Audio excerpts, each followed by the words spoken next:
নাসিকের TCS অফিসে যা ঘটেছে তা কর্পোরেট ওয়ার্ল্ডের একটি অন্ধকার এবং ভয়ঙ্কর দিক তুলে ধরেছে।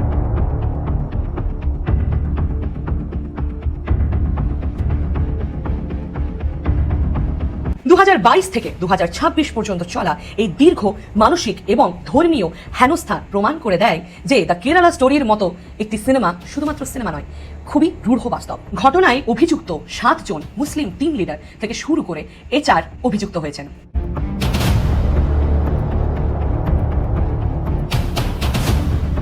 পুলিশের FIR অনুযায়ী জানা গিয়েছে মানসিক এবং যৌন হেনস্থা চালানো হয়েছে মহিলা কর্মীদের উপর। তাদের ধর্মীয় ভাবাবেগে আঘাত করে আমাদের আরাধ্য দেবী দেবতাদের কুরুচিকর মন্তব্য থেকে শুরু করে জোর করে বিফ খাওয়ানো, নামাজ পড়ানো এবং অন্যান্য আরও অভিযোগ উঠে এসেছে।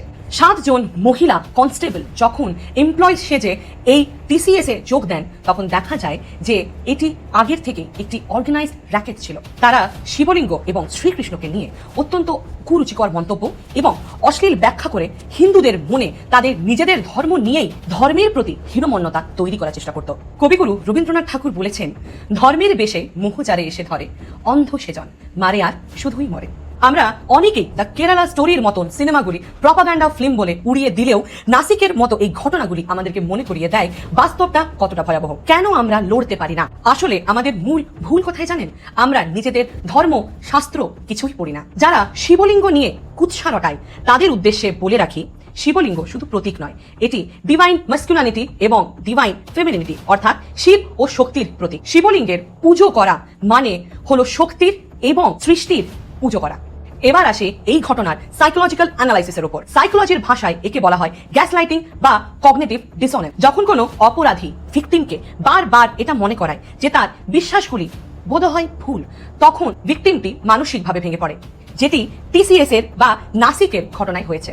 দ্য কেরালা স্টোরিতে আমরা যা দেখেছি, নাসিকের ঘটনায় তার ঠিক রেপ্লিকেশন করা হয়েছে। প্রথমে বন্ধুত্বের বা সাহায্যের হাত বাড়িয়ে দিয়ে তারপর ধীরে ধীরে তাদের আত্মবিশ্বাস কেড়ে নেওয়া এবং সবার শেষে অন্য ধর্মে তাদের দীক্ষিত বা পরিবর্তনের চেষ্টা।